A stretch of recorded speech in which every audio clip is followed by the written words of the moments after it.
Medical ও dental কলেজে ভর্তি ইচ্ছুক ভাইয়া ও আপুরা তোমাদের সবাইকে শুভেচ্ছা। আমরা ল্যাবরেটরির নিরাপদ ব্যবহার চ্যাপ্টারের অনুশীলনীর প্রশ্নগুলা ব্যাখ্যা সহ সলভ করতেছিলাম। তো আজকের ক্লাসে আমরা আরো কিছু প্রশ্ন ব্যাখ্যা সহ সলভ করব। অর্থাৎ আজকে হচ্ছে আমাদের ল্যাবরেটরির নিরাপদ ব্যবহার চ্যাপ্টারের অনুশীলনীর প্রশ্ন সলভ সিরিজের তৃতীয় পর্ব। তো সবার কাছে অনুরোধ থাকবে, শুরুতেই তোমরা এই ভিডিওগুলা তোমাদের সহপাঠীদের সঙ্গে বেশি বেশি করে শেয়ার করবা, যেন তারাও উপকৃত হতে পারে। তো চলো আমরা শুরু করি। তো দেখো, আজকে আমরা ফার্স্টে যে কোশ্চেনটা নিয়ে কথা বলবো সেটা হচ্ছে, কোনটি দ্রবণ স্থানান্তরের জন্য অপরিহার্য? দ্রবণ স্থানান্তরের জন্য অপরিহার্য কোনটি? তো দেখো, আমরা এখানে একটু অপশনগুলো যদি দেখার চেষ্টা করি, কি কি আছে: টেস্ট টিউব, পিপেট, ফানেল এবং হচ্ছে বিকার। তো তোমরা অবশ্যই মনে রাখবা যে দ্রবণ স্থানান্তরের জন্য অপরিহার্য হচ্ছে পিপেট। তো দেখো, আমরা এই ইনফরমেশনটা একটু জেনে নিব। পিপেট ব্যবহৃত হয় একটা নির্দিষ্ট আয়তনের কোনো প্রস্তুত দ্রবণকে এক পাত্র থেকে অপর পাত্রে স্থানান্তর করার কাজে। এক পাত্র থেকে অপর পাত্রে স্থানান্তর করার কাজে।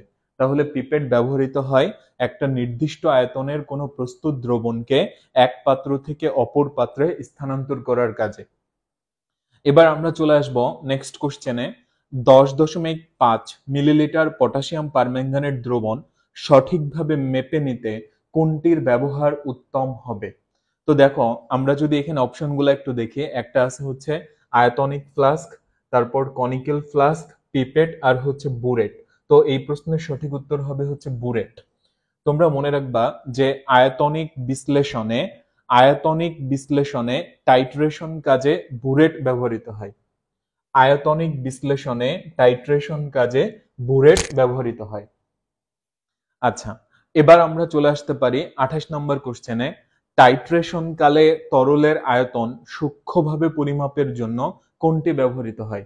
তাহলে দেখো, যে এই টাইট্রেশন শব্দটা যদি থাকে এবং প্রশ্নটা যদি এরকম হয় যে আয়তন সূক্ষ্মভাবে পরিমাপের জন্য কোনটি ব্যবহৃত হয়, তাহলে অবশ্যই এটার উত্তর হবে বুরেট এবং হচ্ছে পিপেট। আচ্ছা, তো দেখো, এইখান থেকে আমরা আরো কিছু ইনফরমেশন জেনে নিব। টাইট্রেশন কালে তরলের আয়তন সূক্ষ্মভাবে পরিমাপের জন্য বুরেট এবং পিপেট ব্যবহৃত হয়।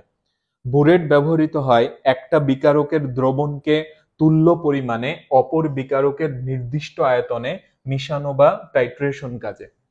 আর পিপেট ব্যবহৃত হয় একটা নির্দিষ্ট আয়তনের কোনো প্রস্তুত দ্রবণকে এক পাত্র থেকে অপর পাত্রে স্থানান্তর করার কাজে।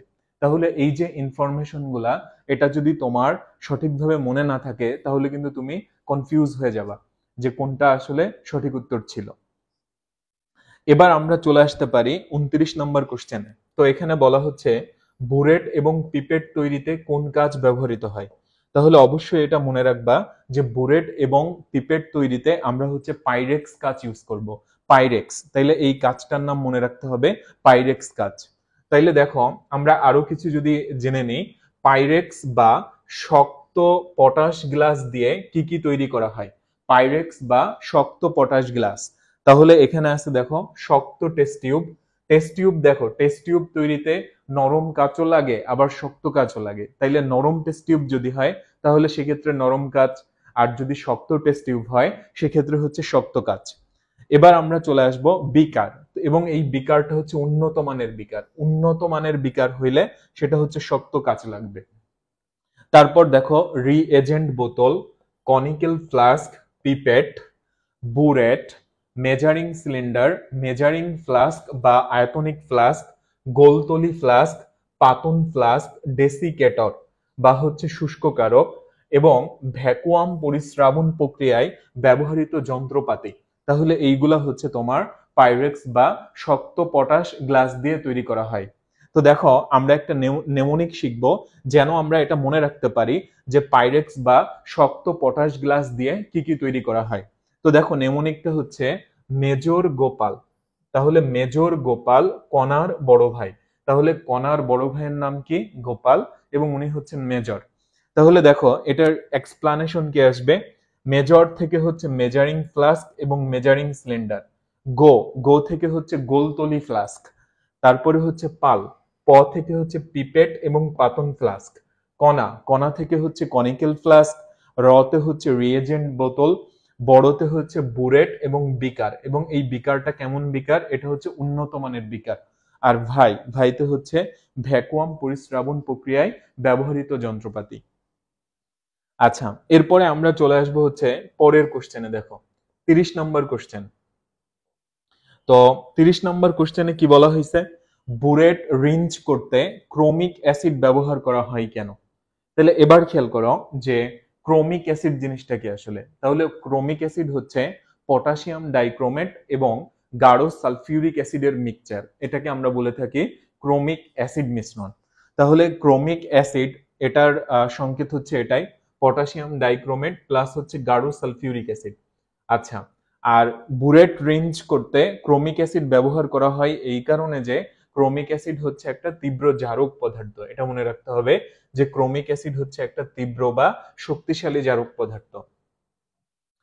এরপরে আমরা চলে আসি 31 নম্বর কোশ্চেন। ল্যাবরেটরিতে কাস্ট যন্ত্রের সর্বোত্তম পরিষ্কারক হিসাবে কোনটি ব্যবহৃত হয়?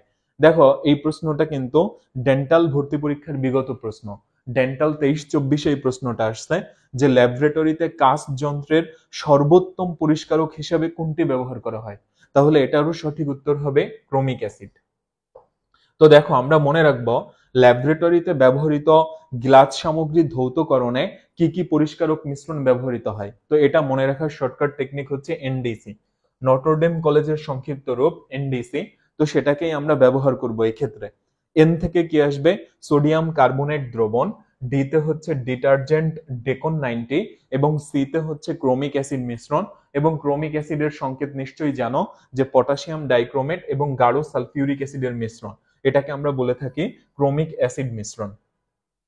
তাহলে ল্যাবরেটরিতে কাস্ট যন্ত্রের সর্বোত্তম পরিষ্কারক হিসাবে আমরা হচ্ছে ক্রোমিক অ্যাসিড ব্যবহার করব, ক্রোমিক অ্যাসিড। এবার আমরা চলে আসি 32 নম্বর কোশ্চেনে। ল্যাবরেটরিতে কাচের যন্ত্রপাতি থেকে তৈলাক্ত পদার্থ ধুয়ে ফেলতে নিচের কোনটি ব্যবহৃত হয়? তাহলে অবশ্যই আমরা ক্রোমিক অ্যাসিড মিশ্রণ ব্যবহার করব। তাহলে তুমি যদি অপশনগুলো একটু দেখো, সঠিক উত্তর হবে অপশন বি, অর্থাৎ সালফিউরিক অ্যাসিড এবং হচ্ছে পটাশিয়াম ডাইক্রোমেট, এই দুইটার যে মিশ্রণ, এটাকে আমরা বলে থাকি ক্রোমিক অ্যাসিড মিশ্রণ। এবার দেখো আমরা যদি এই লাইনটা পড়ে নিই, সেটা হচ্ছে ল্যাবরেটরিতে কাচের যন্ত্রপাতি থেকে তৈলাক্ত পদার্থ ধুয়ে ফেলতে ক্রোমিক অ্যাসিড, পটাশিয়াম ডাইক্রোমেট এবং গাঢ় সালফিউরিক অ্যাসিডের মিশ্রণ ব্যবহৃত হয়। আচ্ছা, এরপরে আসি 33 নম্বর কোশ্চেন। ক্রোমিক অ্যাসিড মিশ্রণ দ্বারা কাচ যন্ত্র পরিষ্কার করতে কোন ধরনের বিক্রিয়া ঘটে? তাহলে ক্রোমিক অ্যাসিড, এটা যেহেতু একটা শক্তিশালী জারক পদার্থ, তাহলে অবশ্যই বিক্রিয়াটা হবে জারণ বিক্রিয়া। ঠিক আছে, আমরা এটা জানি যে জারক পদার্থ থেকে জাইমান অক্সিজেন পাওয়া যায়, আর যেহেতু জাইমান অক্সিজেনের সাথে যদি কোনো কিছুর সংযোগ ঘটে তাহলে সেটাকে আমরা বলি হচ্ছে জারণ বিক্রিয়া। তাহলে এই প্রশ্নের সঠিক উত্তর হবে হচ্ছে জারণ।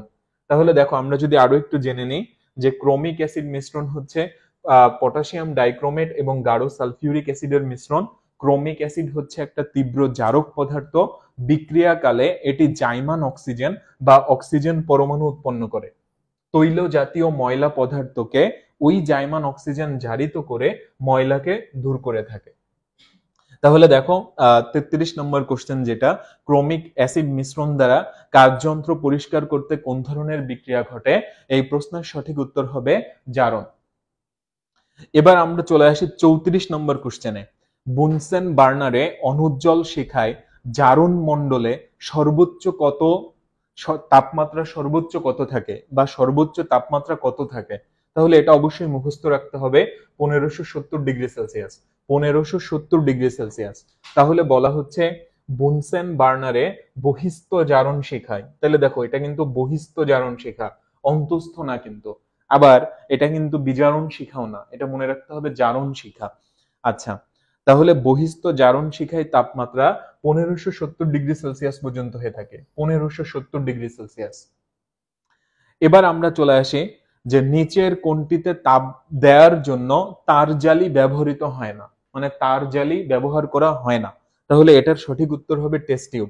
আমরা টেস্ট টিউবকে তাপ দেওয়ার জন্য তার জালি ব্যবহার করব না। তাহলে দেখো এখান থেকে যদি আরো কিছু ইনফরমেশন আমরা জেনে নেই যে টেস্ট টিউবে তাপ দেওয়ার জন্য তার জালি ব্যবহার করা হয় না, বরং টেস্ট টিউবকে তাপ দেওয়ার সময় জারণ শিখার অগ্রভাগে রেখে ধীরে ধীরে তাপ দেওয়া হয়। তাহলে এটা মনে রাখতে হবে, জারণ শিখার অগ্রভাগে রেখে, জারণ শিখার অগ্রভাগে রেখে ধীরে ধীরে তাপ দেওয়া হয়। এবার আমরা চলে আসতে পারি দেখো 36 নম্বর কোশ্চেন। এখানে এই যে দেখো আমরা এটাকে ক্রস চিহ্ন বলতে পারি বা হচ্ছে এক্স চিহ্ন বলতে পারি, ঠিক আছে? তো এখন যে ধরো এটাকে যদি তুমি ক্রস ধরে নাও, তার সঙ্গে হচ্ছে ধরো একটা আই আছে, তাহলে এই চিহ্নটা আমরা কোন ধরনের যৌগের জন্য ব্যবহার করব?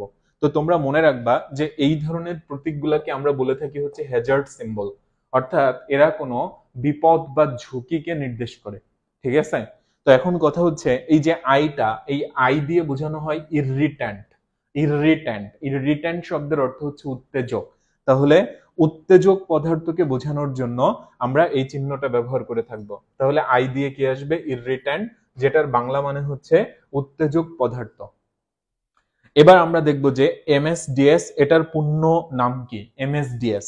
তাহলে এমএসডিএস হচ্ছে দেখো material safety data sheet. MSDS material safety data sheet. তাহলে এটা একটু মুখস্থ রাখবা, এমএসডিএস এ হবে ম্যাটেরিয়াল সেফটি ডাটা শিট। তো দেখো এরকমই আরেকটা এব্রিভিয়েশন যেটা আমাদের মেডিকেল ভর্তি পরীক্ষার জন্য খুবই গুরুত্বপূর্ণ, সেটা হচ্ছে এমআরআই।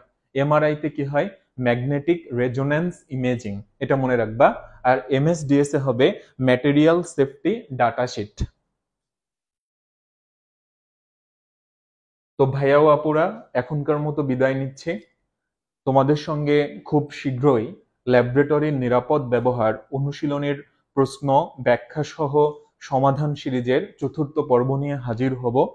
তো সে পর্যন্ত তোমরা ভালো থাকো এবং ভালোভাবে পড়তে থাকো, যেন তোমরা তোমাদের যে কাঙ্ক্ষিত লক্ষ্য মেডিকেল এবং ডেন্টাল কলেজে ভর্তি হওয়া, এটাতে তোমরা যেন সফল হতে পারো। সবার জন্য অনেক অনেক শুভকামনা।